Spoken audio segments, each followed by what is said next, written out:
Kurt, I'm going to begin with you. Did the billionaires and the corporations really, flower and proliferate after Citizens United? I mean, the numbers certainly look like it, but I feel like I've been watching, lots of dirty money in politics for a long time. You have, and indeed, one of the histories that I trace in Evil Geniuses is exactly that it was really starting in the 1970s and 80s because of various regulatory changes then, and the rise of the rich and big business deciding that they needed to get into politics and electoral politics in a bigger way. That's when you saw this gigantic increase in PACs. PACs were created. Now, there are super PACs subsequently, but that's when this really began, before and after 1980. And also when the tilt of who was giving these big money in this arms race, if you will, of political donation shifted from the trade unions, labor unions, as it had been mostly, more than half of those big donations had been then. And then by the 1980s, it was overwhelmingly big business. So that's what you saw. And then it kept rising and rising over the next couple of decades. And what Citizens United did was essentially make meaningful campaign reform and campaign finance controls unconstitutional, because it equated for the first time explicitly free speech with money. So there could be no meaningful controls or restraint on corporations and rich individuals' gigantic donations. And so therefore somebody like Peter Thiel can give 10, 15, $20 million to his candidates in Arizona and Ohio, J.D. Vance and Blake Masters.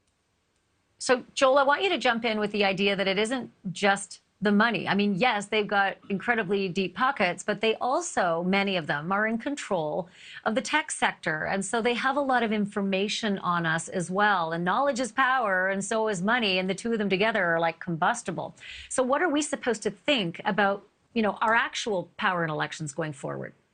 Well, the first thing that's really interesting is that as I've traced this over the years, particularly in the tech sector is overwhelmingly Democratic. That's here in California where I live. They are one of the biggest contributors. For instance, Gavin Newsom gets a lot of money from them. There is a slight movement of more towards the Republicans. I think a lot of big business and tech people are upset with where the administration's going. But to me, the real problem is not the politics of the rich themselves. It's the fact that we have become such an unequal society, such a, if you will, neo-feudal society, that in a way these are like sort of aristocratic lords who, battle each other, like in the Middle Ages or in Japan with the daimyo, and that's really to me the great danger is not what these people believe. It's not whether they're right or left. It's that they exist and have so much power and so much money. Look. You might say, well, the Republicans are getting, this amount of money.